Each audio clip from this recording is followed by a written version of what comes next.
మన ఛానల్లో ఒక వీడియో వైరల్ అయింది, 4 మిలియన్ వ్యూస్ రీచ్ అయింది కదా. ఆ వీడియో గురించి ఒక స్టోరీ చెప్పబోతున్నాను ఇప్పుడు. అంతకన్నా ముందు మా ఇంటి దగ్గర మొక్కలు చూపిస్తారండి. మొక్కలు పిచ్చి నాకే అనుకుంటే నాకన్నా ఎక్కువ ఇక్కడ ఆంటీ వాళ్ళందరికీ. అసలు ఎంత కేర్ తీసుకుంటున్నారంటే, మేము ఉండేదంతా కూడా న్యూలీ కన్స్ట్రక్టెడ్ హౌసెస్. సో అందరూ మొక్కలు వేయడం స్టార్ట్ చేశారు. నేను ఎందుకంత అలా నవ్వుతున్నానంటే, ఫ్లవర్స్ చూడడానికి అలా పైకి ఎక్కానా, ఎక్కడం వరకు బాగానే ఎక్కేసాను కానీ ఆ పక్కనంతా ఖాళీగా ఉంటుందన్నమాట.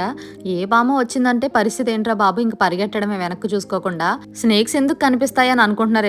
నేను తిరుపతి షిఫ్ట్ అయిన తర్వాత ఎన్ని స్నేక్స్ కనిపించాయో నాకే తెలియదు. చీమలు కనిపించినంత ఈజీగా ఇక్కడ మాకు పాములు కనబడతాయి. ఫస్ట్ టైం నేను స్నేక్ మా ఇంటి గడప పైన చూసాను.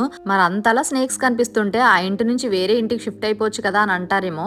అనుకున్నంత ఈజీ కాదు హౌస్ షిఫ్టింగ్ అంటే. మేమంటే రెంట్కి వచ్చాం కాబట్టి హౌస్ షిఫ్ట్ అయిపోవచ్చు, కానీ ఓన్ హౌస్ వాళ్ళు ఏం చేస్తారు, వాళ్ళకి తప్పదు కదా ఇక్కడ ఉండడం. ఇంతకీ ఆ స్టోరీ ఏంటంటే, మన ఛానల్లో స్నేక్ కనిపించిందని చెప్పి వీడియో పెట్టాను కదా.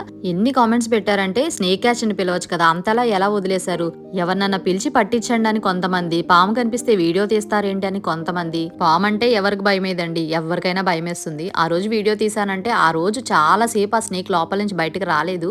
ఇంటి దగ్గర వాళ్ళు చూసి చూసి వెళ్ళిపోవడంతో నేను అక్కడ నుంచొని చాలా సేపు చూసి అప్పుడు వీడియో తీసాను, కానీ ఏదో సరదాగా కాదండి. తిరుపతి షిఫ్ట్ అయిన తర్వాత ఎన్ని స్నేక్స్ చూసానంటే అన్ని కూడా వాటర్ స్నేక్సే అంట. పాయిజనస్ స్నేక్స్ అయితే ఎప్పుడు కనపడలేదంట ఇక్కడ.